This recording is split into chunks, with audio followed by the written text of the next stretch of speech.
What's up, everybody? Justin here from Launch Kits. Hey, man, I'm the founder and owner here at Launch Kits. We're a web design company based in Lancaster, Pennsylvania.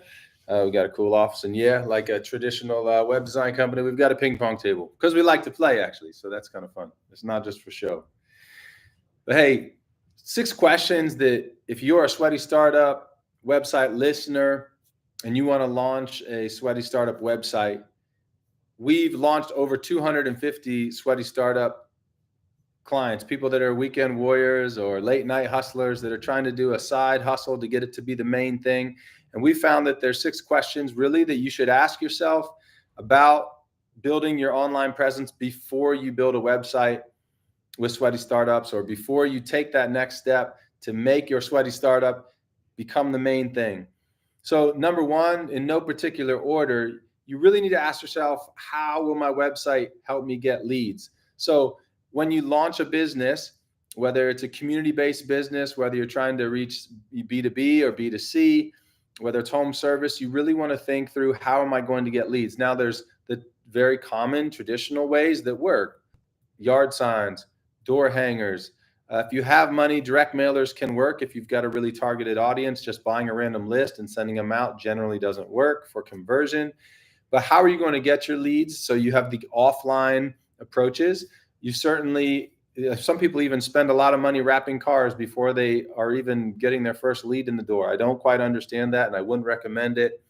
But you have the online then ways. So paid and organic traffic or social traffic driving to a website is another way to get leads. But you really have to think through, how am I going to do it? What's natural for me, or what's effective for my community?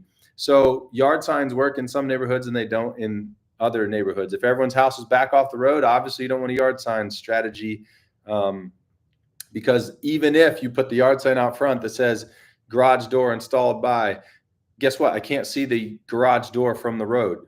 Or if you're a landscape design company and the work you do is back off the road and you're doing yard signs, it might not be that effective. So you really have to think that yard signs, as an example, you want to see the sign and the work, not just the sign, for the highest conversion. I'm talking about when you're launching a sweaty startup business, when you're trying to get your wheels on the ground and moving forward.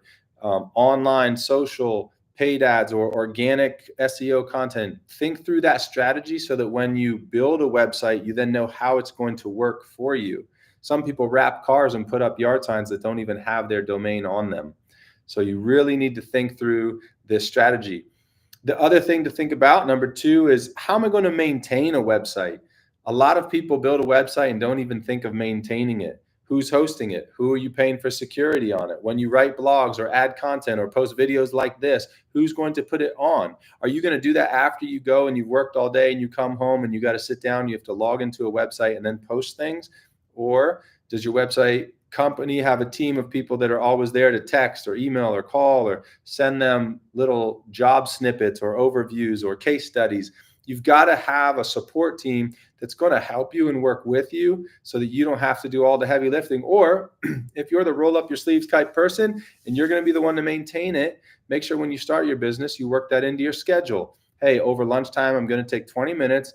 I'm going to write a blog post for my website on Wednesdays at lunch. Try and think through how you're going to maintain the website you build, because just building a website and leaving it out there, it's not going to rank unless it's maintained, if it's updated, if it's got curated and helpful content for your potential customers.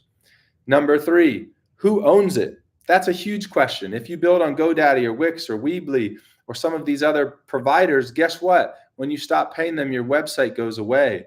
Make sure that when you build a website, you own it. You have to think about who owns the website before you build it. Otherwise, it just happened to us this week here at Launch Kits. One of our clients came to us because they were paying Haibu. They were paying Haibu. They stopped paying Haibu. The website went away. All the content, all the images, all everything. You have to really think through who's owning all of that content. Here at Launch Kits, when you write and order a website, we write the content for you. We design, and customize and optimize images for you. We do all that. It's all yours. You own it. If you decide to go away because you found a better deal, which is very hard to do, nearly impossible, I don't even know how you would. then you own it. We'll export it and give it to you. Number 4, can your website grow with you? That's a really important question. Sometimes like a power washing company thinks, oh, I'm just going to launch, do some housing in the neighborhood, get a contract with a realtor or maybe a neighborhood association, do all this work, but then you start growing and maybe you go into other cities or other neighborhoods. And can your website grow with you? Can you expand and start blogging and adding content on your website? Can you add a members portal to your website? Can you add customer dashboards?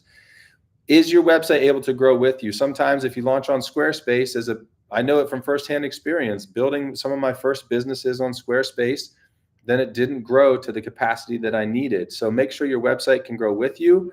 And again, back to question number 2, how am I going to maintain it? Make sure someone from a support team can also help you grow and expand and add things that you need. So make sure your website can grow with you. Okay, 2 more questions that are really important for you if you are launching a sweaty startup website. Number 5, what is my main message? If you're a landscaper, you really want to think about your messaging before you build a website. Are you going to be the cheapest? Are you going to be the highest end? Are you going to be the most locally aware landscape designer?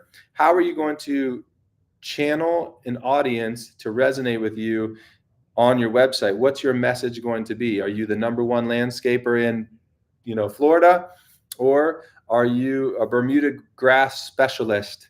So think of, is it speed? Is it cost? Is it efficiency? Is it you and your presence and your love of the community you're in? Why are people going to resonate with your service? What's your main message? One of the things for us at Launch Kits is that we are based here in the United States. All of our team works out of this office in Lancaster County, Pennsylvania. 2 of our people work in this same county, just not from our office. So we are USA based. Our support is here. So our message is USA based support that you can actually afford. You can call and talk to somebody. So what is your main message for your business? Think about that before you launch a website. If you've done it already and you've already launched a website, try and clarify that messaging and get it, updated on your website. And 6, what should I spend? How much should I even spend on a website? You need to ask this question before you start the process. And I'll give you a little hint. If you are spending an amount of money on your website that only produces a return on that investment, if you sell 10 new clients, you're spending too much. You're not guaranteed that in your first 12 months that your website alone is going to generate 10 new clients. You might by networking, you might by knocking on doors, you might by putting up yard signs, you might generate that, but is your website going to generate that? So as a good rule of thumb, if you're someone starting a new business, I would say this: make sure that your website will generate at least 3 times the return on your investment with at least 3 clients. Okay. So if you spend $1,000 for a website, you get 3 clients, you should easily make over $3,000 profit on that. Okay. So 3 times your investment. You need to try and get to $3,000 if you spend $1,000. If you spend $5,000, you have to make sure that at least 3 leads from your website will generate $15,000. So use the rule of 3s. It's kind of helpful to figure out what are my thresholds, and you don't get sucked into overpaying for something that you don't really need. Look, you can think of that another way. How much should you spend on your website? Well, it's a question of what are you willing to risk losing? So if you spend $10,000 and you never get a dime back, are you okay with that? If you spend $1,000 building it, are you okay with that? So think about, what are you okay with losing? Or think about, hey, look, if I sell 2 or 3 projects through that, not just will I get my money back, but will I get a return on my investment? So if you're a Sweaty Startup listener, if you're someone that's working hard on the weekends to try and make a side hustle the main thing, or you're working for someone and you can't wait to found your own business, hopefully these tips will be helpful for you as you think about launching your own website for your business. Think about it before you launch, and that way you'll have a better trajectory when you launch. If you have any questions about the Launch Kits method, feel free to ask anytime. My name is Justin. Like I said, I'm the founder and owner here, and happy to answer any questions you have.